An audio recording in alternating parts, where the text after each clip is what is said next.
కొత్త ఆలోచనలు అందించడం ఆయన కృషిలో ప్రధానంగా కనిపిస్తాయి. తండ్రి వారసత్వాన్ని గౌరవంగా ముందుకు తీసుకెళ్లడమే కాకుండా తన సొంత దూరదృష్టి, కృషి, అంకిత భావంతో రాష్ట్రాన్ని అభివృద్ధి దిశకు తీసుకెళ్తూ ఉన్నారు. విద్య, సాంకేతిక, మంచి పాలనా రంగంలో ఆయన చూపిస్తున్న కట్టుబాటు మన భవిష్యత్తు పట్ల ఆయనకున్న నిబద్ధతను స్పష్టంగా చూపుతుంది. మరిప్పుడు ఆలస్యం చేయకుండా ప్రజల మనసును గెలుచుకున్న నాయకుడు, యువతకి మార్గదర్శకుడిగా మారిన శ్రీ నారా లోకేష్ గారిని మాట్లాడవలసిందిగా కోరుకుంటున్నాము.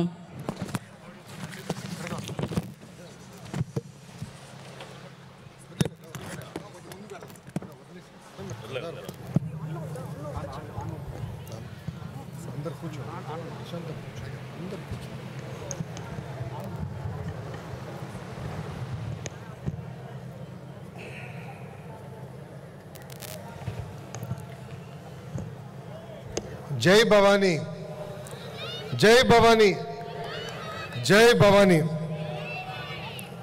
వేదిక మీద పెద్దలు, గౌరవనీయులు, మాజీ ఉపరాష్ట్రపతి వెంకయ్యనాయుడు గారికి, విజయవాడ ఎంపీ చిన్ని గారికి, మంత్రి కొల్లు రవీంద్ర గారికి, అనిత గారికి, సత్యకుమార్ యాదవ్ గారికి, పార్థసాది గారికి, కందుల దుర్గేష్ గారికి, గౌరవనీయులు శాసనసభ్యులు వసంత కృష్ణప్రసాద్ గారికి, కలుపుడి శ్రీనివాస్ గారికి, రాము గారికి, సౌమ్య గారికి, బోండా ఉమా గారికి, నెట్టం రఘురామ్ గారికి, బుద్ధా వెంకన్న గారికి, నాగుల్ మీరా గారికి, తేజస్విని గారికి, మురళి గారికి, బాలకోటే గారికి, British deputy high commissioner carat గారికి, అనురాధ గారికి, పట్టాభి గారికి నా హృదయపూర్వక నమస్కారాలు.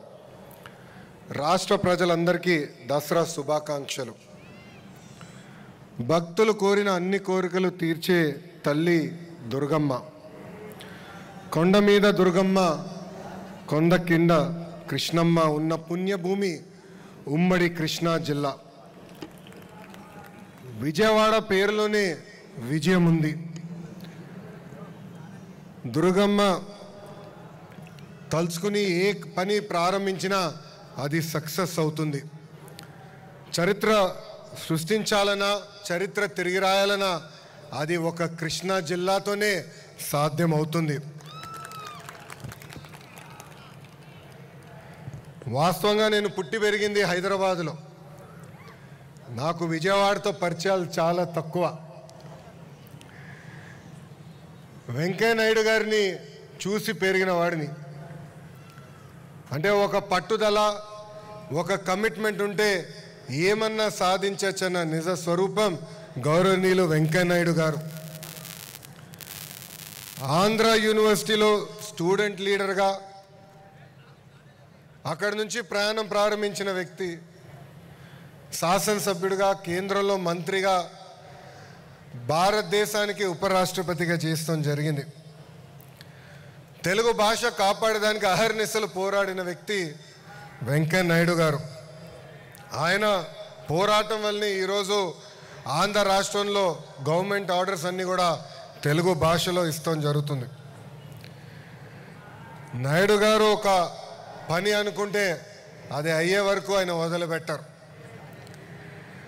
నాయుడు గారిపై మాటలతో కానీ లేదంటే వాదనలో గెలిచిన వారు ఎవరు ప్రపంచంలో లేరు. మేము ఎవరు మాట్లాడినా 10 నిమిషాల తర్వాత బోర్ అనిపిస్తుంది. కానీ వెంకయ్యనాయుడు గారు మటుకు గంట సేపటి ఉపన్యాసం ఇచ్చినా చాలా సరదాగా ఆడియన్స్ అందరినీ నవ్విస్తూనే ఉంటారు. ఆయన వాస్తవంగా ఆయన ఏజ్ ఒక నంబర్ మాత్రమే. ఆయన స్పీడ్ చూసి ఈరోజు కూడా నేను అసూయపడుతున్నా.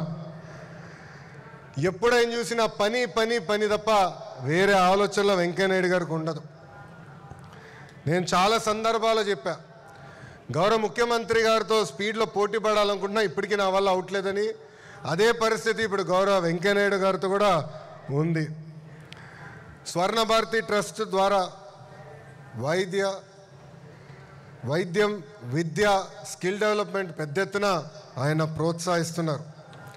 వాజ్పేయి గారు కానివ్వండి, అద్వానీ గారు కానివ్వండి, మోడీ గారితో కూడా పనిచేసిన గొప్ప నాయకుడు గౌరవనీయులు వెంకయ్యనాయుడు గారు.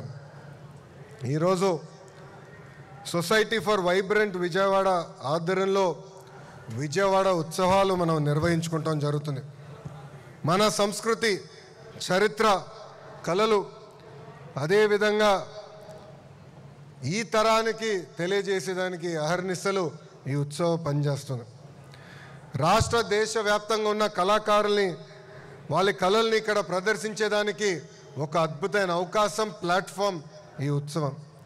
సుమారుగా 3,000 మంది కళాకారులతో అతి పెద్ద కార్నివల్ కూడా విజయవాడలో మనం నిర్వహించబోతున్నాం. ఇప్పటికే ఫైర్ వర్క్స్ చూసాం, ఒక డ్రోన్ షో, మ్యూజికల్ కాన్సర్ట్స్, ఇలా 250 కార్యక్రమాలు 5 వేదికలపై ఈ విజయవాడ ఉత్సవం మనం ఏర్పాటు చేసుకోబోతున్నాం.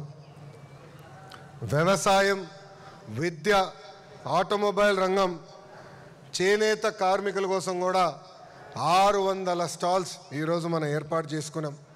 హెలికాప్టర్ రైడ్లు కానివ్వండి, పారామోటరింగ్ కూడా ఇక్కడ ఏర్పాటు చేస్తాం జరిగింది.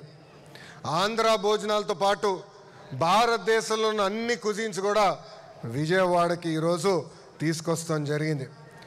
ఇప్పటి వరకు దేశం మొత్తం మైసూరు ఉత్సవాల గురించి మాట్లాడేవారు. ఇప్పుడు ఆ చరిత్ర విజయవాడ ప్రజలు విజయవాడ ఉత్సవాల ద్వారా తీర్చిదిద్దాలని కోరుతున్నాం. ఈ ఉత్సవాల్లో పాల్గొనడానికి కొంచెం నాకు ఇబ్బందికరమైన పరిస్థితి. భారతదేశంలో నేను ఎక్కడికి వెళ్ళినా నన్ను గుర్తుపడతారు, ఫ్రీగా తిరగలేను. కానీ లండన్లో వింటర్ వండర్లాండ్ అని ఉంటుంది, అక్కడ నేను 2019 వెళ్ళాను. దశాబ్దాలుగా అద్భుతంగా అక్కడ నిర్వహిస్తాం జరిగింది. సో ఇక్కడున్న ఆర్గనైజర్స్ అందరు నేను కోరుతున్నా, ఇది కేవలం వన్ టైం వండర్గా కాకుండా ప్రతి సంవత్సరం అద్భుతంగా నిర్వహించాలని వాళ్ళని నేను కోరుకుంటూ, ఇదొక పర్మనెంట్ అట్రాక్షన్గా ఉండాలి. టూరిజంని పెద్ద ఎత్తున ప్రోత్సహించాలి. అమరావతి పనులు కూడా వేగంగా జరుగుతున్నాయి. అందుకే విజయవాడ కేంద్రంగా ఒక కల్చరల్ ఫెస్ట్గా ఇది మారాలని ఆర్గనైజర్స్ అందరు నేను కోరుకుంటూ, ప్రభుత్వం పరంగా మా సహకారం ఎప్పుడు మీకు ఉంటుంది. ప్రత్యేకంగా విజయవాడ ఎంపీ చిన్ని గారిని నేను అభినందిస్తున్నా.